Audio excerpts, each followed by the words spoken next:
আল্লাহ পবিত্র কোরআনে বলছেন, সূরা মাইদার 90 নম্বর আয়াতে উল্লেখ করা আছে, আল্লাহ বলছেন, ইয়া আইয়ুহাল্লাযীনা আমানু, হে মুমিনগণ, ইন্নামাল খামরু ওয়াল মাইসিরু, নিশ্চয়ই মদ এবং জুয়া ঘৃণ্য বস্তু, ওয়াল আনজাবু ওয়াল আজলামু, মূর্তি পূজার বেদী এবং ভাগ্য নির্ণয়ক শয়তান, মিন আমালি শাইতান, এগুলো শয়তানের কার্য, ফাজতানিবু লাআল্লাকুম তুফলিহুন, তোমরা ইহা বর্জন করো যাহাতে সফল কাম হইতে পারো। আল্লাহ এখানে আমাদের বলছেন যে মদ্যপান, জুয়া খেলা, হাত গণনা করা, মূর্তি পূজা, এই সব কিছুই শয়তানের কাজ, এগুলো থেকে দূরে থাকো যাতে সফল কাম হতে পারো। হিন্দু ধর্মগ্রন্থেও এই একই কথা বলা হয়েছে। মনুস্মৃতি পড়লে দেখবেন 9 নম্বর অধ্যায়ের 235 নম্বর অনুচ্ছেদে হিন্দুইজমে অ্যালকোহলকে নিষিদ্ধ করা হয়েছে। বলা হয়েছে যে একজন পুরোহিতের হত্যাকারী, একজন মদ্যপ,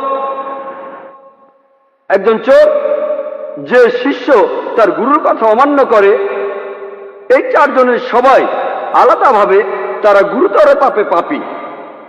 এর কয়েকটা অনুচ্ছেদ পরে মনুস্মৃতির 9 নম্বর অধ্যায় 238 নম্বর অনুচ্ছেদে এই লোকগুলো শাস্তির বিধান দিয়েছে। বলা হয়েছে এই পাপী লোকগুলো কেউ তাদের সাথে খাওয়া দাওয়া করবে না, কেউ তাদের জন্য কিছু উৎসর্গ করবে না, কেউ তাদের জন্য কিছু করবে না, কেউ তাদের বিয়ে করবে না, তাদের এই পৃথিবী থেকে বাদ দেওয়া হবে, সব ধর্ম থেকে তাদের বাদ দেওয়া হবে।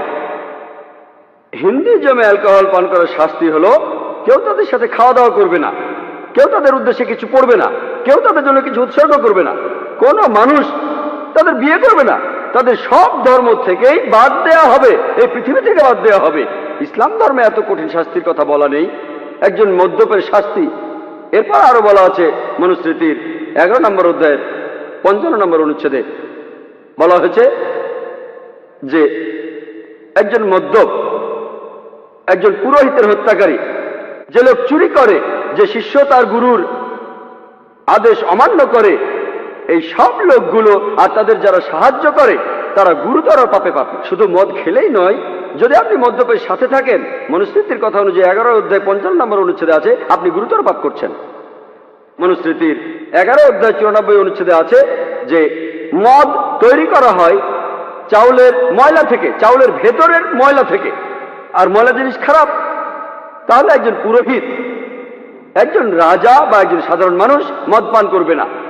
হিন্দু ধর্মগ্রন্থে অনেক জায়গায় বলা হয়েছে মদ পান নিষিদ্ধ, যেমন মনুস্মৃতির 9 নম্বর অধ্যায় 225 নম্বর অনুচ্ছেদে, মনুস্মৃতির 7 নম্বর অধ্যায় 47 অনুচ্ছেদে, মনুস্মৃতির 7 অধ্যায়ের 50 অনুচ্ছেদে, ঋগ্বেদের 8 অধ্যায়ের 2 অনুচ্ছেদের 12 পরিচ্ছেদে, ঋগ্বেদের 8 অধ্যায়ের 21 অনুচ্ছেদের 14 পরিচ্ছেদে, অনেক জায়গায় হিন্দু ধর্মগ্রন্থে অ্যালকোহল বা মদপানকে নিষিদ্ধ করা হয়েছে।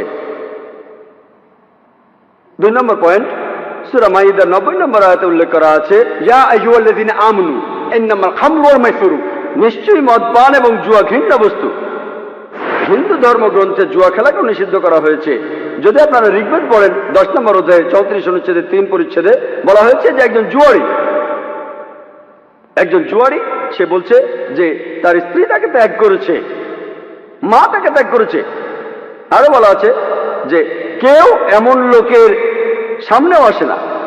কয়েকটা পরিচ্ছেদ পরেই ঋগ্বেদের 10 অধ্যায়ের 34 অনুচ্ছেদের 13 পরিচ্ছেদে বলা হয়েছে যে তোমাদের ভাগ্য নির্ণয় করো না, বরং তোমাদের জমি চাষ করো, তুমি যা আয় করো তা নিয়েই তুমি সন্তুষ্ট থাকো। জুয়া খেলাকে এছাড়াও নিষিদ্ধ করা হয়েছে। মনুস্মৃতির 7 অধ্যায়ের 50 অনুচ্ছেদে বলা হয়েছে মদ্যপান, জুয়া খেলা, নারী এবং শিকার, এর সবগুলোই পর্যায়ক্রমে গুরুতর পাপ। অ্যালকোহল পান করাকে এছাড়াও নিষিদ্ধ করা হয়েছে মনুস্মৃতির 7 নম্বর অধ্যায়ের 47 অনুচ্ছেদে, মনুস্মৃতির 9 নম্বর অধ্যায়ের 221 থেকে 228 অনুচ্ছেদে মদপানকে নিষিদ্ধ করা হয়েছে মনুস্মৃতির 9 নম্বর অধ্যায়ের 258 অনুচ্ছেদে। 3 নম্বর পয়েন্ট, ওয়াল আনজাবু ওয়াল আজলামু, মূর্তি পূজার বেদী ও ভাগ্য নির্ণয়ক স্বর। মূর্তি পূজা নিয়ে আমি আগে কথা বলেছি।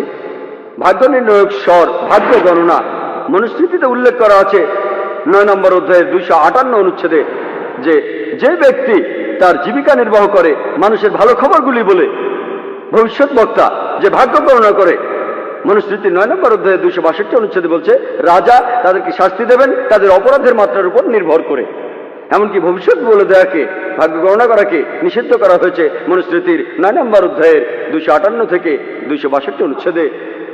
কোরআন এরপর বলছে, সূরা বাকারার 188 নম্বর আয়াতে উল্লেখ করা আছে, ঘুষ দিতে নিষেধ করা হচ্ছে।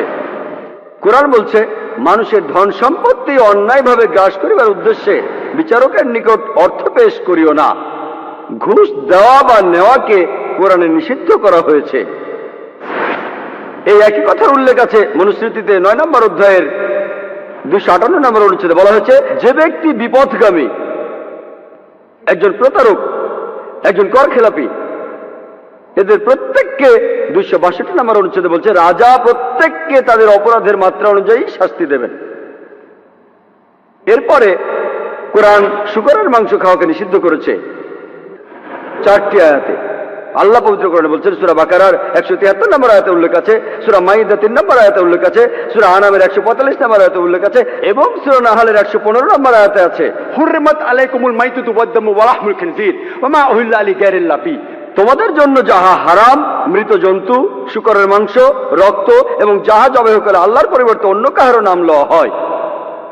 পবিত্র কোরআনে যেসব হারাম করা হয়েছে তার মধ্যে একটা হলো শূকরের মাংস। শূকরের মাংস নিষিদ্ধ। আর হিন্দু ধর্মগ্রন্থ শূকর খাওয়াকে নিষিদ্ধ করা হয়েছে। মনুস্মৃতিতে উল্লেখ করা আছে 5 নম্বর অধ্যায়ের 19 নম্বর অনুচ্ছেদে। বলা হয়েছে, একজন ব্রাহ্মণ স্বেচ্ছায়, সে যদি ব্যাঙের ছাতা খায়, সে যদি শূকরের মাংস খায়, যদি সে পেঁয়াজ খায়, মোরগের মাংস অথবা রসুন, সে পতিত হবে। এরপর বলা হয়েছে যে বিষ্ণু সূত্রে 5 নম্বর অধ্যায়ের 49 অনুচ্ছেদে, যে শূকরের মাংস যে বিক্রি করবে তাকে সেদিনই শাস্তি দেওয়া হবে। যে নিষিদ্ধ প্রাণীর মাংস বিক্রি করবে, যেমন শূকরের মাংস, তাকে সেদিনই শাস্তি দেওয়া হবে। শাস্তিটা হলো তার একটা হাত আর পা কেটে ফেলা হবে। বিষ্ণু সূত্রে 5 নম্বর অধ্যায়ের 49 অনুচ্ছেদে বলছে, যদি কেউ শূকরের মাংস বিক্রি করে তার শাস্তি হবে তার একটা হাত এবং পা কেটে ফেলা হবে। এমন কঠিন শাস্তির কথা কোরআনেও বলা হয়নি। তাহলে হিন্দু ধর্মগ্রন্থগুলি আরো কঠোরভাবে শূকরের মাংস খাওয়াকে নিষিদ্ধ করেছে। ইসলাম ধর্মগ্রন্থগুলি এত কঠোরভাবে বলছে না। তবে ইসলাম সম্পর্কে অনেকের ভুল ধারণা রয়েছে, আর ইসলামের দিকে আঙ্গুল তুলে প্রশ্ন করে যে ইসলাম ধর্মে মেয়েদের কেন ছোট করে দেখা হয়। যদি ভালো করে দেখেন, এখানে শালীনতার কথা বলা হয়েছে।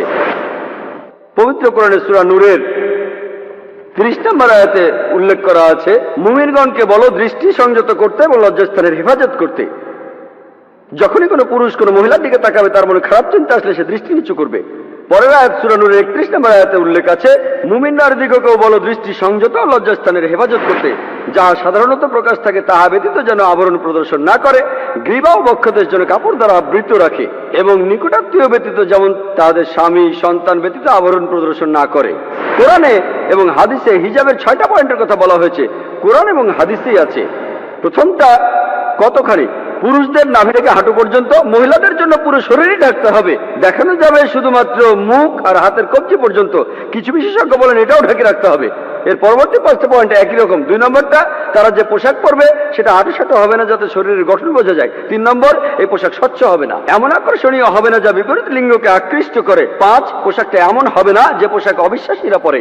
6, বিপরীত লিঙ্গের মানুষের পোশাক পরা যাবে না।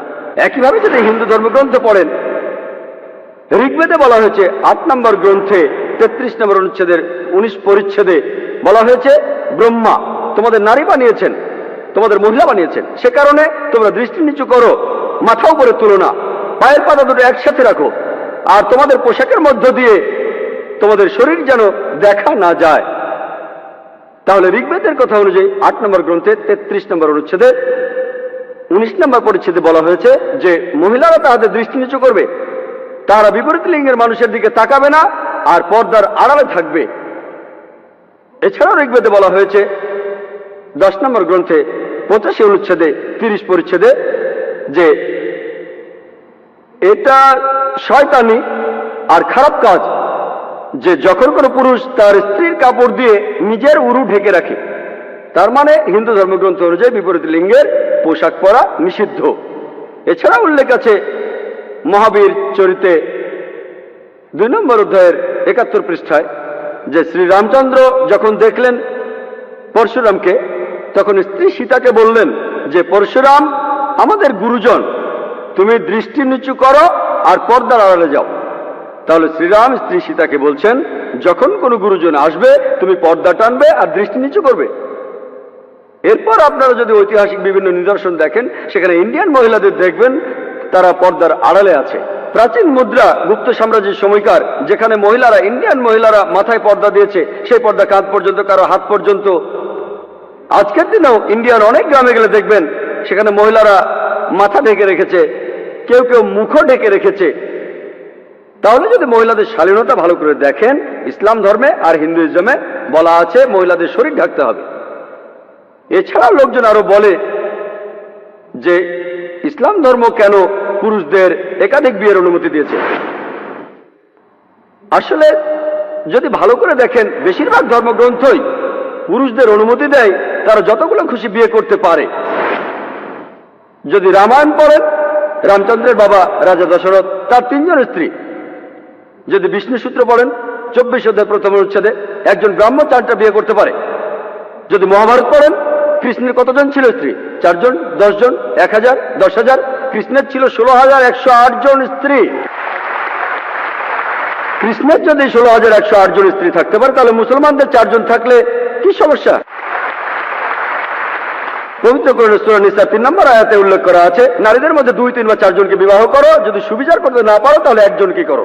ইসলাম 2, 3 বা 4 জন স্ত্রীর অনুমতি দিচ্ছে, তবে সুবিচার করতে না পারলে একটাই বিয়ে করতে বলছে।